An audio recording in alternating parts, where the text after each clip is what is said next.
Welcome to Define Your Path with DocV, bringing you real talk with global thought leaders to inspire hearts and minds for sustainable breakthroughs and profitability for your life and business. Here's your host, DocV. Hi, I'm Dr. Virginia LeBlanc, also known as DocV, the Pivot Maestro. Welcome to the Define Your Path podcast for those seeking to define their own path into purposed entrepreneurship. This is a show about transforming perspectives as well as inspiring and motivating you to think without a box by exposing you to global thought leaders as my guest today, who you're absolutely going to love, change agents and legacy builders across industries on how they successfully define their path in life and business to profitability and sustainable wins. At Defining Paths, we operate in true transparency and love to help you navigate the waters of your life and put you back in business. And the Define Your Path podcast is absolutely no different. It all starts in the mind. Will you be the captain or the crew is the question. So today's spotlight is with Art Giser. Art, let me tell you guys about Art. He is the creator of Energetic NLP and is a gifted healer and intuitive. He created Energetic NLP to provide rapid, easy, and powerful ways for people to unleash themselves so you can let go of those limiting beliefs and old energetic programming, which no longer serves you. He is infamous for his innate sense of fun, which I've already experienced, his mischievous way of training, and his lighthearted approach. For the last 38 years, Art has studied intensively with a diverse group of spiritual teachers, intuitives, and healers, including John Friedlander, author and teacher John Fulton, founder of Aesclepion, Joseph Martinez, former president of the Philippine Psychic Healers Association of America, and John Norman. He currently lives in Los Angeles and San Francisco. I'm feeling a little jealous here. And has clients in the US, UK, Europe, Asia, Africa, Australia, and South America, folks. Let me tell you, this is an amazing man. You are going to love him. Art, welcome to the show. Well, thank you very much. I'm feeling really good about myself. That was a great introduction. Well, you should, and I meant absolutely every word. You know, as we've gotten to know each other, I'm looking forward to my audience hearing your story and just being empowered from it, you know, how you faced your fears to love the skin you're in and pivot into pursuing your passion and soul purpose. And I think what you do is absolutely phenomenal, and how you do it, even more important. So in our podcast, we love to keep it simple. So here are two questions for you. How have you defined your path, and how do you help others define theirs? So Art, the spotlight is yours, my friend. Well, thank you. And I just want to say, I love at the beginning when you talked about not outside the box thinking, but how'd you put it, with no box thinking? I forget how you said it. Yes, think without a box. Mm-hmm. Think without a box. I really love that. And it fits what I'm about to tell. So I was somebody, when I got in high school, I got very adventuresome. And people were always like, not sure what I was going to do next kind of thing. But then I graduated college, and I was one of those people who had no idea what I wanted to do when I grew up. And I had a degree in biology. So even though I had minimal qualifications, I applied to be a researcher at the University of California Medical School in San Francisco. And I was absolutely sure they weren't going to hire me, but they did. And I ended up managing that lab for many years. So I do, even though I'm out there in woo-woo land in some ways, I'm also a very logical person.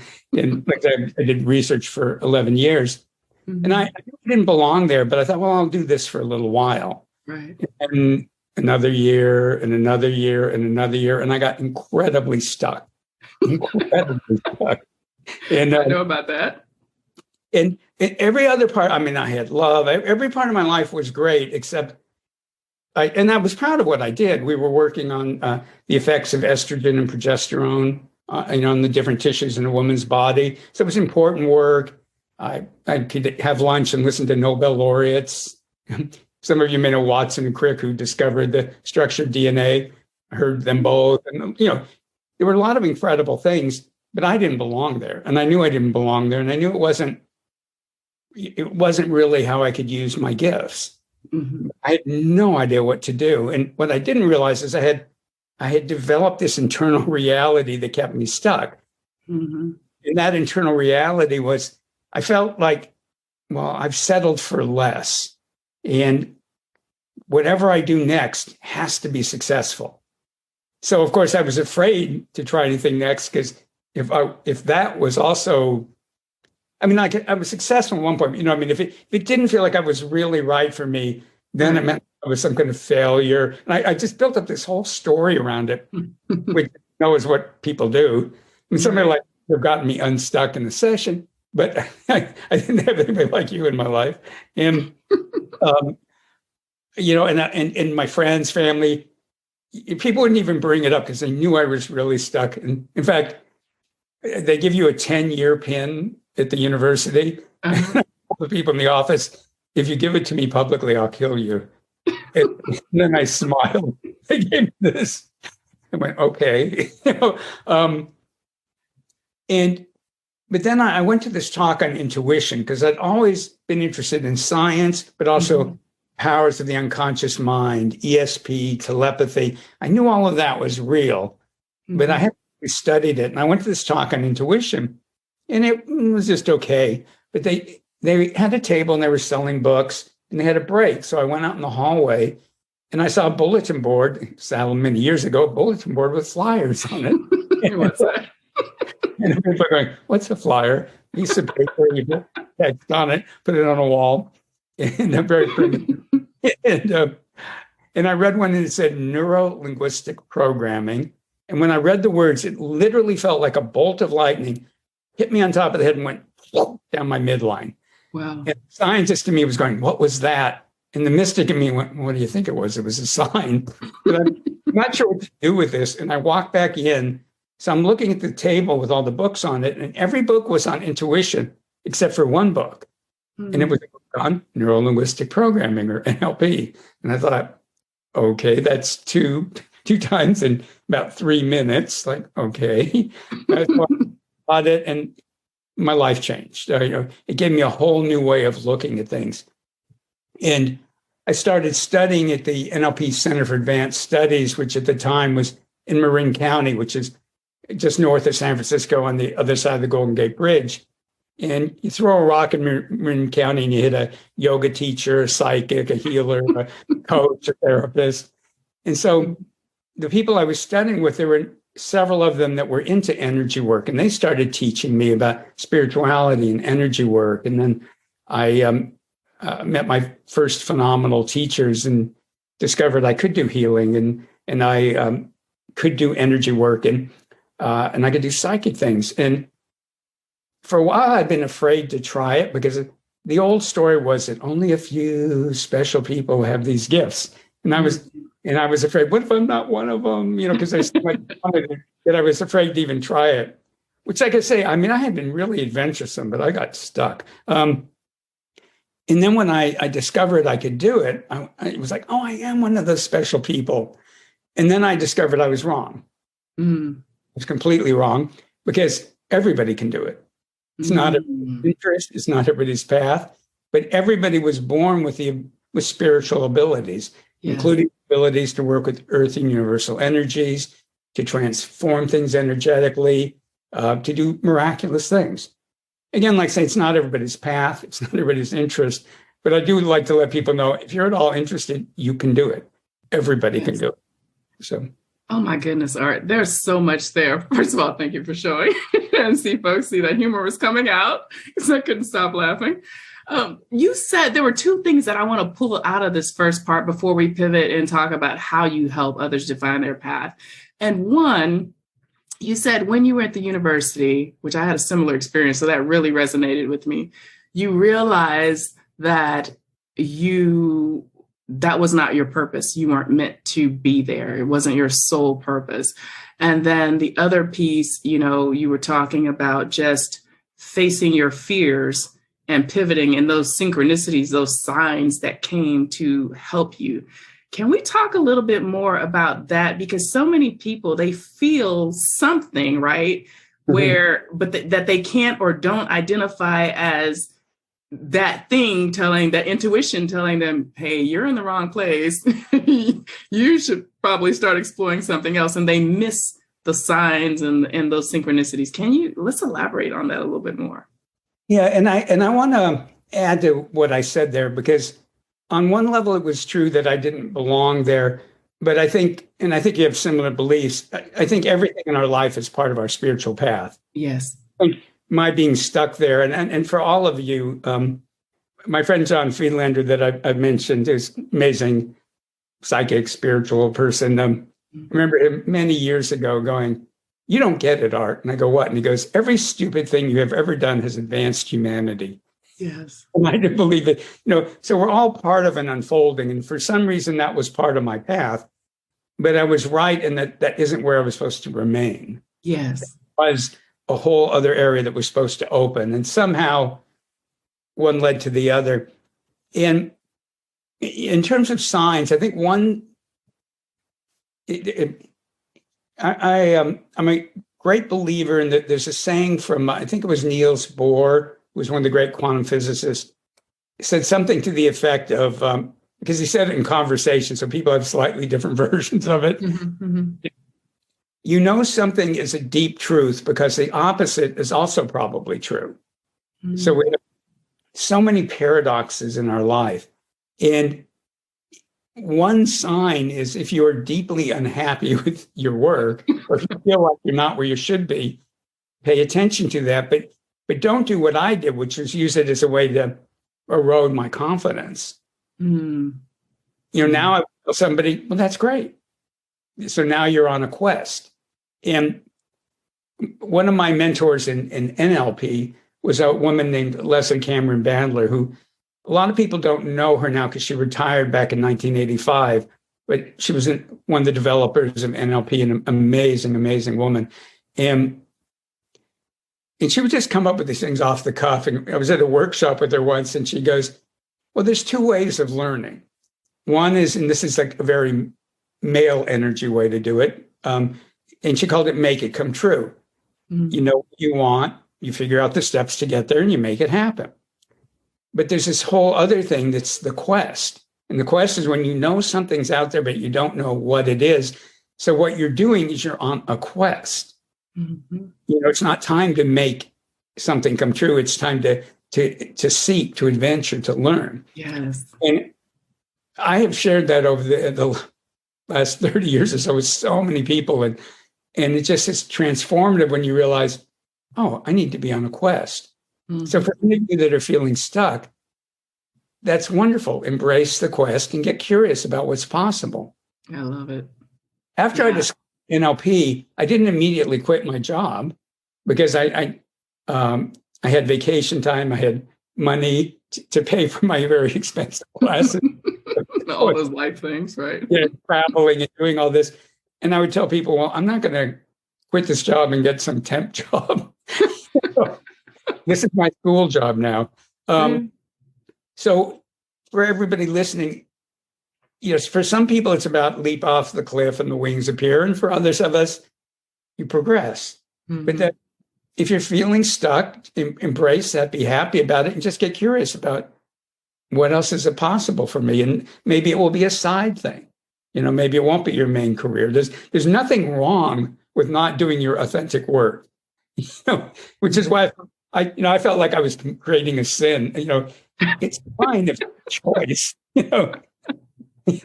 Yeah. No. Your reactions to any of that? They absolutely, that was so good, Art. And so I felt every word you said, and it was like, okay, was Art living my reality? But so many of us go through that same thing, and, I was one of those who I'd jump off cliffs and then sprout the wings. But, just understanding that there's no one way, is what I'm hearing in your story and just kind of reconciling my own with yours. there's no one way. It's just, the way is to try, to jump out on that quest. So let's pivot to the second question, because we could stay on this first one like all day. But the second question, how do you help others define theirs? And you already kind of started talking about that, I think, and giving some words of wisdom. So share with us how you work with them, your clients, and your energetic NLP. Well, something that's so for people who know NLP, energetic NLP is different than NLP. It combines energy and spiritual principles and intuition. One of the things that it's a strength and a weakness of NLP is you treat everything as being created either by your conscious or unconscious mind or your physiology, which is very empowering. It's just not 100% true. Mm-hmm. We're just unconsciously programmed. We're energetically and spiritually programmed. Yes. That comes from our parents. It comes from our ancestors. It comes from other people. If you believe in past lives, it comes from past lives. And a lot of times, the reason people can't find what's right for them is they've got not only unconscious programming to work on, and that needs to be worked on, but they have all this energetic programming or family programming that keeps getting in the way. Mm-hmm. So for everybody, when you learn how to clear other people's energy out of your energy field, because it gets stuck in there. Yes. And not because it's negative or bad, it's because it's theirs and it's their thoughts and their truth, not your truth. So it's hard to find your own truth when there's all this programming running around in you. So one of the key things I do with people is help them start clearing out other people's energy and programming from them. And so we work on conscious limiting beliefs, we work on unconscious limiting beliefs and programming, but we also go through the chakras and the energy field and heal and release programming that's either not yours or doesn't belong in present time. Either it's because it was something from childhood, but it doesn't fit anymore. This is just my read of people. I think for most people, over 90% of the energy in their energy field isn't theirs. Right. And ideally, in my opinion, you want somewhere to 50 to 80% to be yours. I mean, it doesn't need to be 100% yours, but you don't want other people's energy distorting your goals. It's like one of the things I do with people is teach them how to take other people's energy out of their goals and bring in energies that make it authentic. And then it may subtly transform the goals, or sometimes the goals just go away and you realize, it's like I remember a friend that I grew up with, and we weren't close friends, we were friends, and our mothers were friends. And so I'd hear reports, his mother to my mother to me, and I knew he'd graduated law school and passed the bar and stuff. So I ran into him and went, "Hey, congratulations.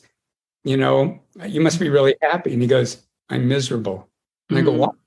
And he goes, "I finally realized being a lawyer was my father's dream, not my dream." You saw that coming, I could tell. Yes. So one of the things I do, but also we work with karma, spiritual contracts. There's all these things that distort what you think is possible for you, but also what you think you should be doing or could be doing or want to be doing or need to be doing. And then as you get in touch with your authentic energy and your authentic self, then we open up guidance from your spirit and from your deep inner human wisdom. And then again, your goals, they may only shift a little bit, but it's sort of like Olympic athletes. They shift something a little bit, and it's a difference between gold medal and no medal. Right. And other people, it's like all of a sudden they realize, like, wow, I don't even really want that, but I know what I want now. Right. That's it. It's that social cultural programming. I know we talk about it all the time as you hear people talk about authentic self, but there's so much to that. And it's the truth. I feel it's what keeps our blinders on, allows us to keep wearing those masks that aren't, ourselves. And I chuckled when you were sharing the story about the attorney, because literally I had a student, when I was teaching at Indiana University, and she got to her senior year and discovered she couldn't stand the sight of blood, fainted in a lab. It was on the pre-med track, so we had to go through a process. And really, that's kind of where, my whole story started with, defining paths. Oh, interesting. But yeah. I love what you're sharing here, Art, about, because it's not just, some people just work solely with purpose, helping people figure that out. But you're right. It's the whole person, it's that whole mind, body, soul connection, the spirit flowing through that culture does not teach us to address. And just over the past several decades, we've been getting more and more into it. And I think as life happens, like COVID, it's becoming even more and more apparent and a bigger thing. So for those people who think woo-woo or mystic or what have you, help debunk the fears people may face. Help them embrace those fears and make them their ally, like I just say.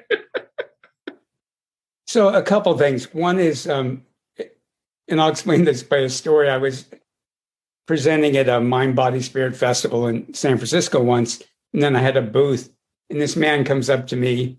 And remember, I managed a research lab for 11 years. And he goes, well, there's no scientific evidence for any of this. And I went, actually, there's a great deal of scientific evidence done in the US, UK. A lot was done in Russia and other countries. And I go, and some of it's really excellent double-blind studies.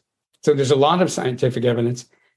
And then he goes, so first he said there wasn't any. Then he goes, well, but none of that research is any good. And I went, well, a minute ago you didn't know it exists. Now you magically know that none of it's any good. That's called a superstition. And he made a face and walked off. But there's a wonderful book called An End to Upside Down Thinking by Mark somebody, Groden or something. But there aren't that many books into Upside Down Thinking. And it's the perfect book. It's really good. It's easy to read. It's fast, but it's packed. And I think he was like in finance or something, and he was curious about all this, and he started studying the research. And it's a really great book. And there were Nobel Prize winners in science and stuff who believe in all this. And there's incredible evidence that our thoughts affect other people, and for telepathy. In fact, I laugh now because we know from science now that our bodies and our brains and our hearts put out energy fields. I mean, that's science. Now, they're not necessarily talking about the same energy spectrum that I am, but the fact that we create and generate energy is science. Mm-hmm. So when people go, well, I don't believe in energy fields, I'm going to go like, what's your relationship with gravity? Ever had a sunburn? It's the infrared rays that you cannot see that burn you. Do you have a phone? Can you see the microwaves? So I just like people to know, like, don't let somebody go, oh, it's all superstition and woo-woo. Now, some of it is, of course. But I was a medical researcher. Some medicine is superstitious and woo-woo too. Mm-hmm. I mean, when I first started, there were still doctors who didn't believe that emotions had anything to do with your health. And I just going, people have only known that for like 40,000 years. 5,000 years easy, you know. Uh-huh. It's like, how can you even think that's logical? Yeah. So, but what I do want people to know is a lot of their problem with woo-woo is programming, because we're programmed, and I don't think this is bad or wrong. All societies that I know of are hierarchical, and they're all don't believe your truth, believe our truth. And I think that's bad or wrong. That's human societies. So we are so programmed not to connect with our spirit and our inner wisdom, not to find our own truth, that as soon as you start doing it, it's like, like an antivirus kind of thing, and you try to gobble it up and block from it. So, but the bottom line, there is tons of scientific evidence. It's hard to get it published. Weirdly enough, Soviet Union and Russia, apparently I've had people from there go, oh, yeah, there's a lot published in Russia. For some reason, I'm afraid of it. And they even work on energy machines and stuff, and I worked with some Russian scientists, some wild stuff. But the bottom line is, it's real. Are all the theories real? Yeah. In my classes, I make people take the Energetic NLP pledge, which is that they won't believe anything I tell them. And I go, I don't believe what I'm telling you. This is what I think. today. I made up a term, beliefs du jour. I go, this is my beliefs, my thoughts at the moment. And I go, I don't want you to believe them. I just want you to explore them. And my goal is always to connect more with your spiritual information, your inner wisdom, which will be better than anybody can teach you. But what teachers do is they can help open the door so you can find your own truth. Right. And you help bring forth what I like to say is the conscious intuition. Oh, yeah. Brilliant. Art, I could talk to you all day. Oh my goodness. I wish we had more time. I want to give you the opportunity to share any other words of wisdom, thoughts that you might have that we may have missed. Well, just that for anybody, if this resonates with you at all, do start learning about energy. It is such a huge factor in your life. And you always want to learn it. Well, I'm trying to think of a good way to say this, but it's just like with psychology. Some people get into it just for the power aspects of it. So if you get into it just for the power aspects of it, that's a dangerous game. But if you do it with some compassion and integrity and spirituality, and if you're not attached to being right, if you be an explorer and adventurer and go, like I'll tell people in my programs, like, you can be as skeptical as you want, just be openly skeptical and let's see what happens. I love it. It's not, I have nothing against faith healing, but it's not faith healing. Explore it. See what you discover, So that's, for anybody this resonates, explore it. It makes life endlessly fascinating because it just gets more and more interestingly beautiful and complex, but in a wonderful way. Absolutely. And it's that key to inspired living. So, Art, thank you so much for being our spotlight today. Audience, yes, please. I'm sorry. I'm just so excited to have you here. And this was so fascinating and eye-opening. And I love how you bring just the practicality and you just break it down for folks, to make it so clear and not so daunting. So thank you so much for being here, Art. Oh, my pleasure. And thank you for the work you're doing in the world. I think it's so important. And I think what you're doing with women and with men, but so much of it is for empowering women. And we guys need you women to be empowered. Save us from our tendencies. I absolutely adore you. And thank you for saying that.